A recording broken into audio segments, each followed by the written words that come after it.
This one is for Brenna and Tristan. PDAB SK, formerly DVC SK, has just won the 2024 NPTE National Championship Tournament. This is their fourth consecutive national championship, having already won the 2024 NPDA as well as the 2023 NPDA and NPTE tournaments in their first year at Berkeley. And I'm going to be making the case in this debate video that PDAB SK, DVC SK, as they'll always be in my mind, are the greatest parlay team of all time. And I want to start off by obviously making some kind of qualifications here. I think number one, bias or right out on the table. Obviously, these are my former students. I'm very close with them, like consider them like family and all that kind of stuff. I will say that with that huge caveat to the side, I'm also someone who has spent a large amount of time thinking about the history of parliamentary debate, thinking about the greatest parliamentary debaters of all time. I've watched about as many videos of parliamentary debate and as many in-person rounds as anyone that I'm aware of, and it's something that I've very much sort of sought out and thought of as like sort of a historian when it comes to parliamentary debate. And I feel very comfortable defending my answers, and I'll sort of talk about some of those other teams and why I think that while they were great, they are not quite as great as Brenna and Tristan were in the end. And finally, the last thing I'm going to talk about in this video is my argument for why Tristan Keane specifically is the greatest parliamentary debater of all time. And so let's go ahead and start with who Brenna and Tristan are, for those of you who don't know.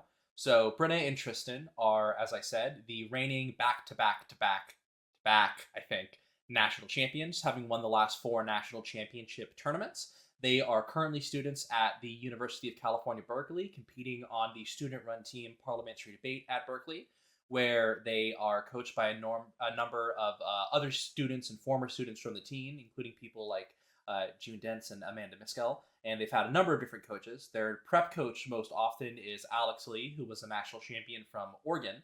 And with that said, prior to being at Berkeley, they were community college competitors at Diablo Valley College under myself and Sasan Kasravi.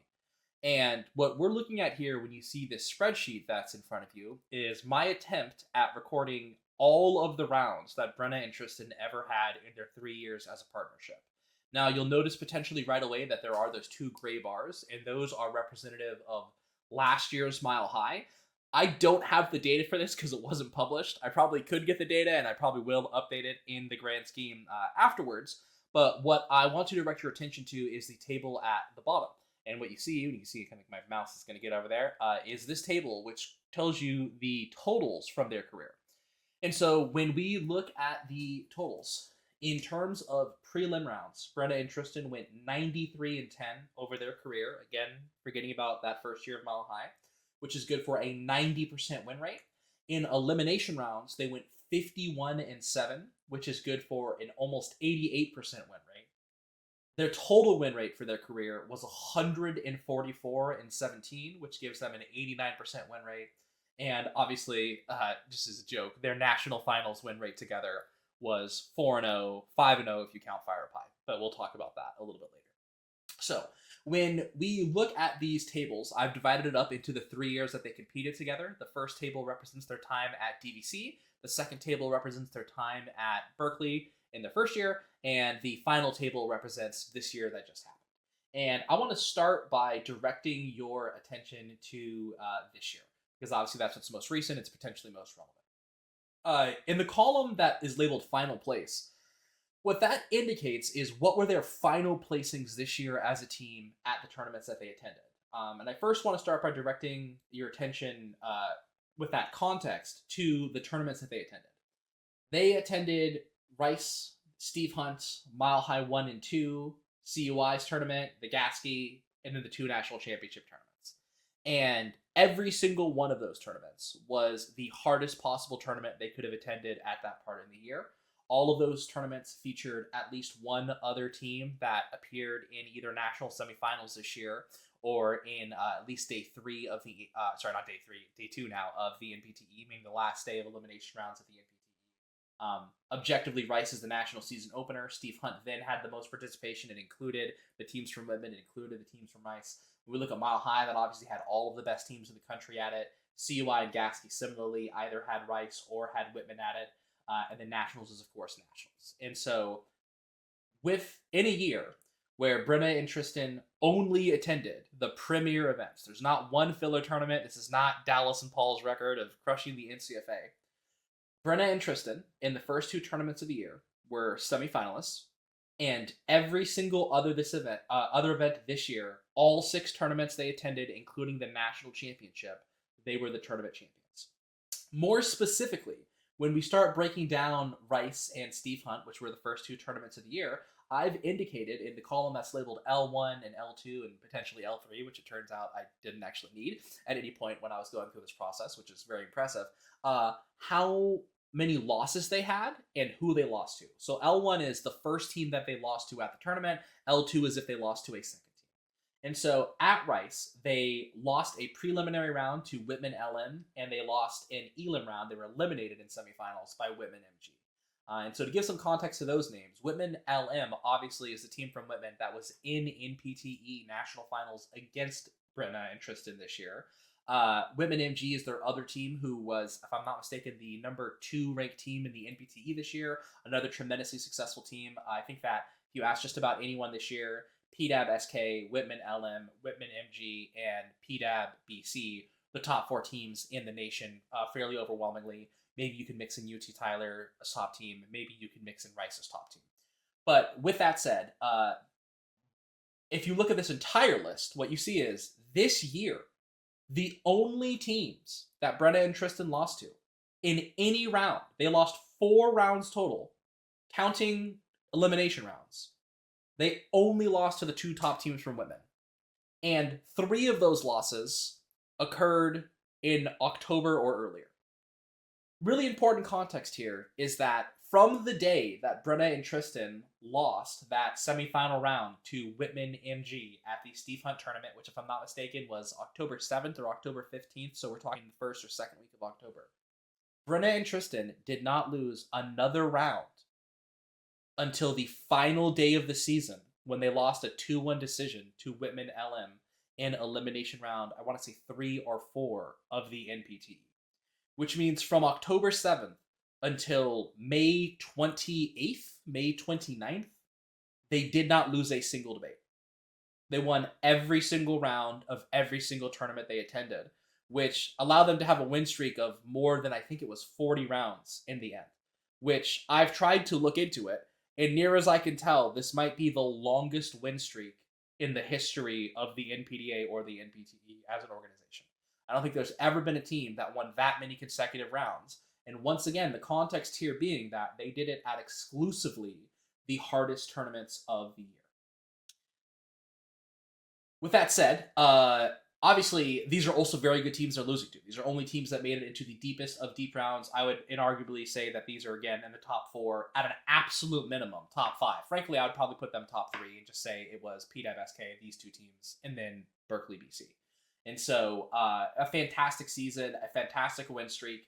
To shade in some context, and this is not an excuse they're making, it's an excuse I'm making for them, which again, what am I going to do? I'm their former coach. Brenna and Tristan compete very little in the fall, and that's kind of been the case for a significant part of their career, even when they were at DVC.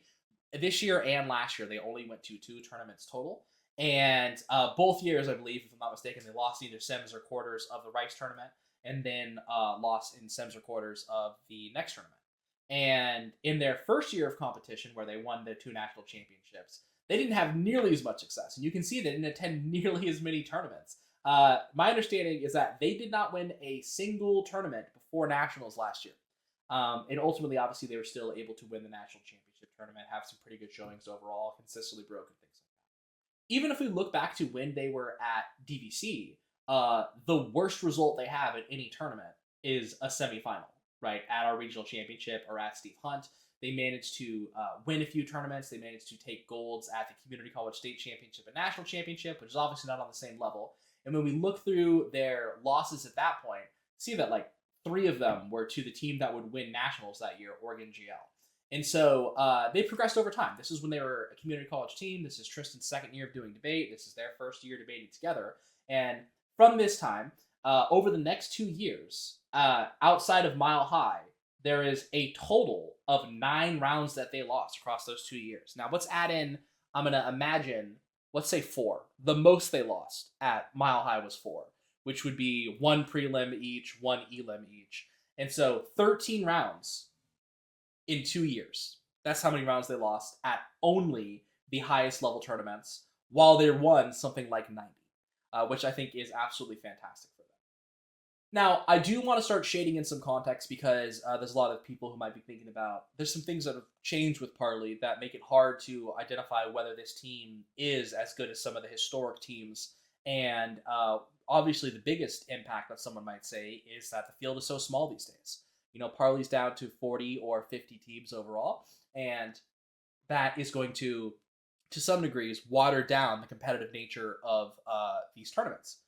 Now, my thought process on this and sort of my refutation to that would be that I was around in 2014, 2015, kind of every year since then, and Parley was reasonably big at that point. It wasn't its absolute biggest, but it was pretty close to its biggest. There used to be like 200 entries at a regular season tournament, like the Paul Winners. And even at that time, if you go back and you look at the results from the NPTE and the NPDA, the results from all the major tournaments back when Paul Winners and Steve Hunt, the Missouri Mule, Mile High. If you look back at those tournaments, every year there are maybe 6 good teams in the country. And when I say good teams, I don't really mean good. I mean excellent. I mean teams that have any shot of winning the national championships. Pretty much every single year, there's only about 6 of them who are relevant. If I start thinking about 2015, for instance, or 2016, for instance, and I think about, kind of my first year, in terms of like the very top teams, my first year at Nationals with Dallas, it was, Washburn's BK, Washburn's second team with BS. Yeah, I think it was BS. Quinton and Will. I can't remember the last names off the top of my head right now. It's been like 10 years.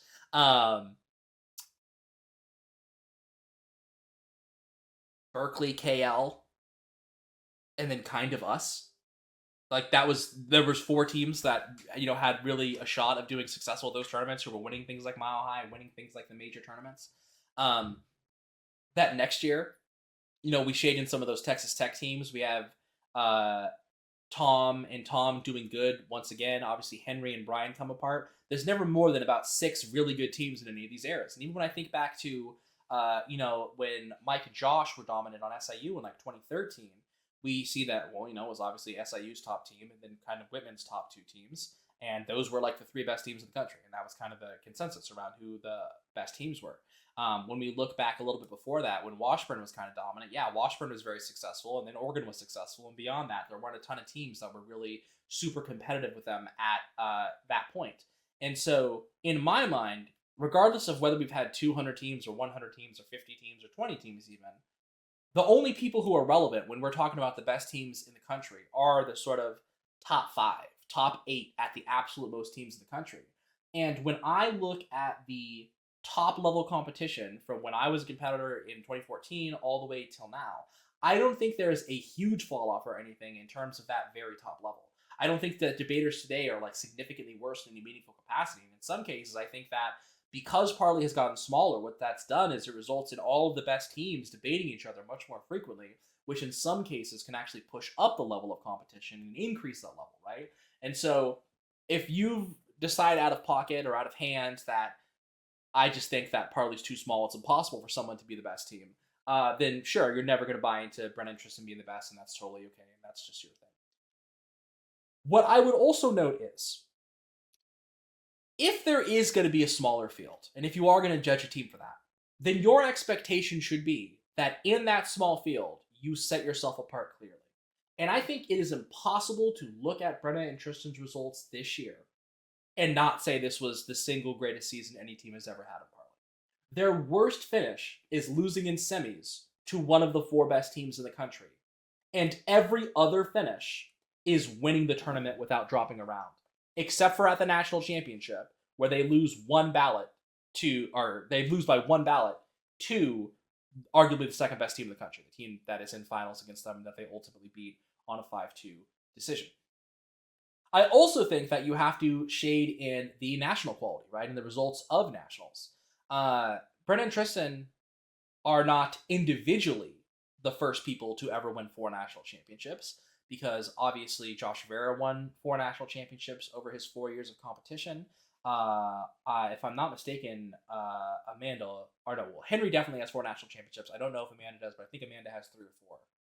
But crucially, Brenna and Tristan are, for sure, the only partnership to ever win 4 national championships. In fact, they're the only partnership to ever win the national championship twice together in terms of winning the same one. No one had ever won NPDA back-to-back, and as far as I'm aware, and I could be wrong, but I'll have to check the trophy, I don't think anyone ever won NPTE in consecutive years. Teams have won NPDA and then won NPTE, but no one's ever won the same tournament twice 2 years in a row, which they did, and did this year in dominant fashion. At NPDA, they didn't lose a single round this year or last year. At NPDA, they went something like 24-0 the last 2 years. This year at the NPTE, they didn't lose a single prelim. They split ballots twice, and then they lost 1 elim by 1 ballot, and then went on to win the tournament. Like, this is absurd dominance when you talk about the results they had relative to the field of competition. If we start looking at things like speaker awards, last year when they won nationals, Brenna was the top speaker at the NPDA, and then at NPTE, Tristan was top speaker, and Brenna was the second speaker. And so it's not like even in that capacity as individuals, they aren't absolutely dominant in these senses. They aren't finding a ton of success. I think that if you're able to have a 90% win rate in overall for your career, have a 90% win rate in prelims, and have an 88% win rate in just elimination rounds, that's massive. That's incredible. And I think if you're able to go to 4 national championships, 4 university level national championships, and win all of those national championships, across all of those national championships, lose a combined 2 rounds, that's incredible. And that is the most dominant thing that I am aware of any team ever doing. I'm going to start shading in some of the teams that you could argue are the best team ever over this team, if you want to. Just some off the top of my head. Some people would argue that Josh Rivera and Mike Selk were the best team ever. Obviously, Josh Rivera is probably, or we'll talk about this in a second, is arguably the Parley GOAT and has been considered the Parley GOAT for a long time. And so when you have the best debater in the country in a year where arguably his partner is even better than him and is the other best debater in the country, that's an incredible team. And that is a team that ultimately does win both national championship tournaments. But they only got to do that together one time. They did not win any other national championships together in any capacity. And they didn't go undefeated at those tournaments, right? They weren't able to go undefeated and like ultimately claim the title in that manner. So arguably very high skill cap team, very high win rate overall. Something I haven't even mentioned yet, but this year Brennan and Tristan set the record for the highest win percentage ever of any team in a season for the NPTE. And so that's another incredible feat. And the team that they took that record from was SIURS. So I would say, SIURS, one of my favorite teams of all time, 2 of my favorite debaters of all time. I don't think you can say collectively over their career are a better partnership than Brennan and Tristan.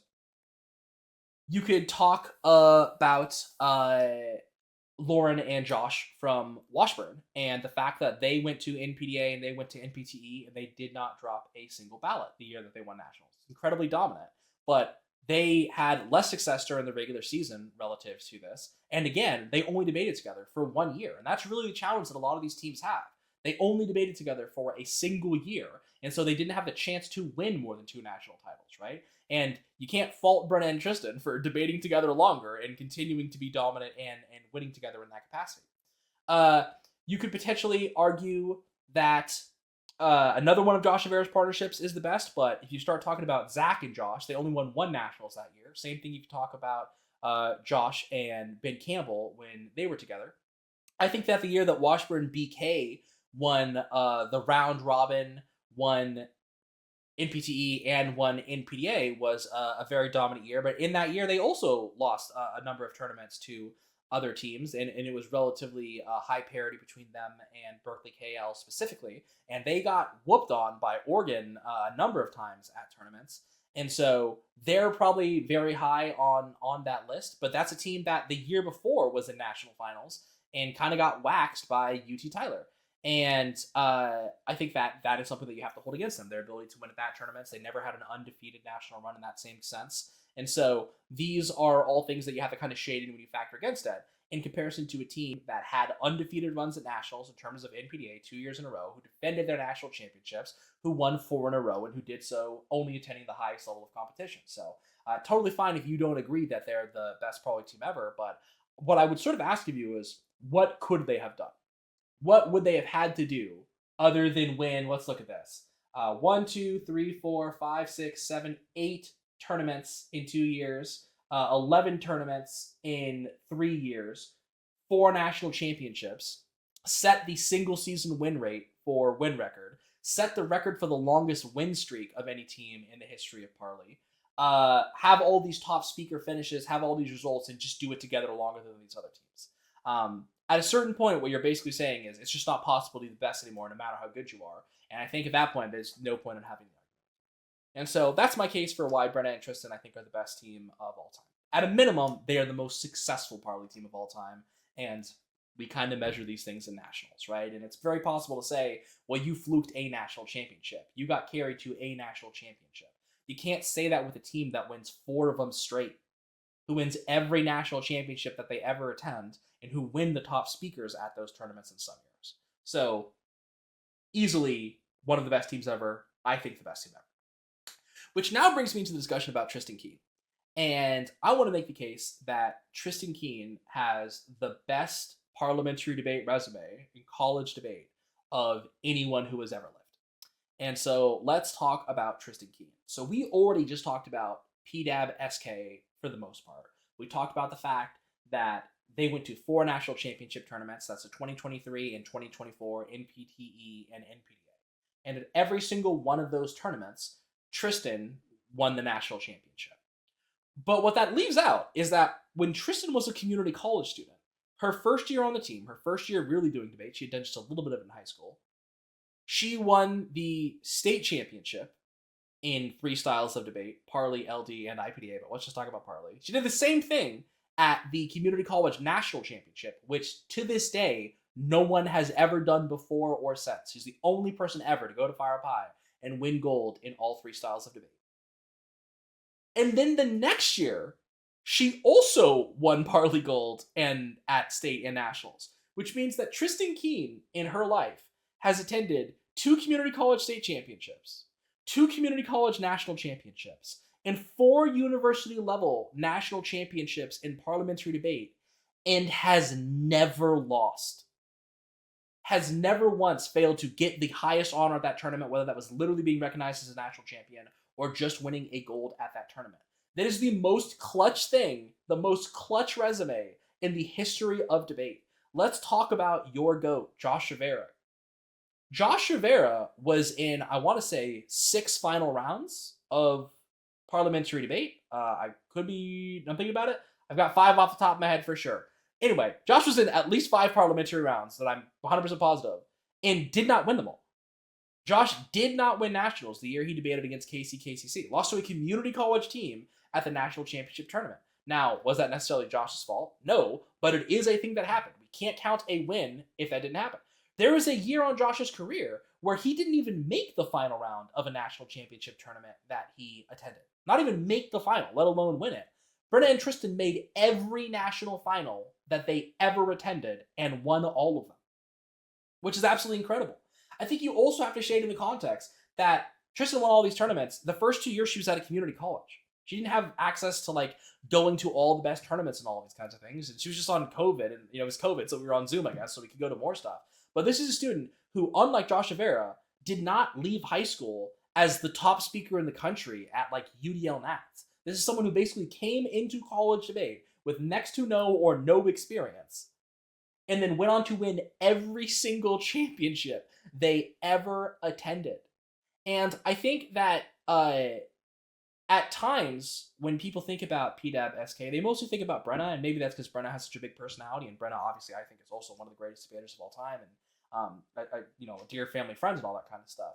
But I think that when I've watched a number of these national final type rounds, Tristan has absolutely stepped up. And I think what's also crucial is that the girls, and Tristan obviously included in this, prove they can do it on both sides. They prove they can do it on the negative. They prove they can do it on the affirmative. They prove, I think this year, that they can do it with awful affirmative prep in the final round.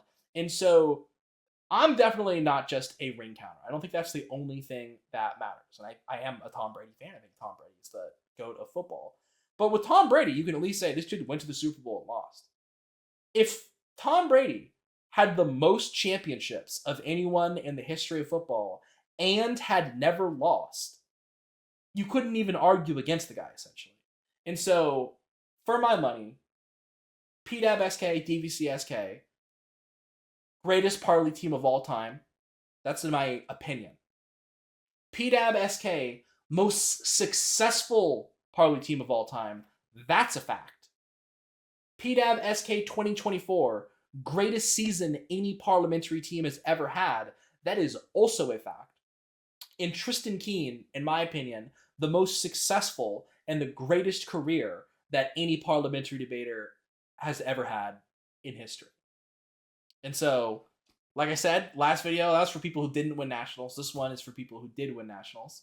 Love you, Brenna and Tristan. So proud of all of your accomplishments. And I hope this gives people something to think about. And I think that it's important to realize for those of you who are out there and who are interested in Parley or LD or whatever, that Brenna and Tristan are two students who did not do debate. I mean, Tristan kind of did in high school. Ask her about it if she thinks she did a ton in high school. Who didn't really do debate before college, who spent 2 years at a community college, and who went on to be the most successful collegiate debate team ever in their format. And on top of that, did it as two women who faced a lot of challenges because of that. On top of that, I mean, Brenna's career is over and she's 19. She started when she was 15 and was competing in college. Tristan's, 20 or 21 at this point. And so these two young women without scholarships and without access to rigorous funding at all of their programs and without all the benefits of having done debate for years, went on to be two of the greatest, if not the greatest of all time. And I can tell you personally, from having spent so much time with them and having known them, that they didn't always think they could do it. They didn't always know they were going to be the greatest team of all time or that they would win a national championship. But they never really gave up on that. And I'm just so happy that they didn't, because now I coached them. Remember that. When you try and talk shit to me on Reddit, I coached the best team ever. Fuck you.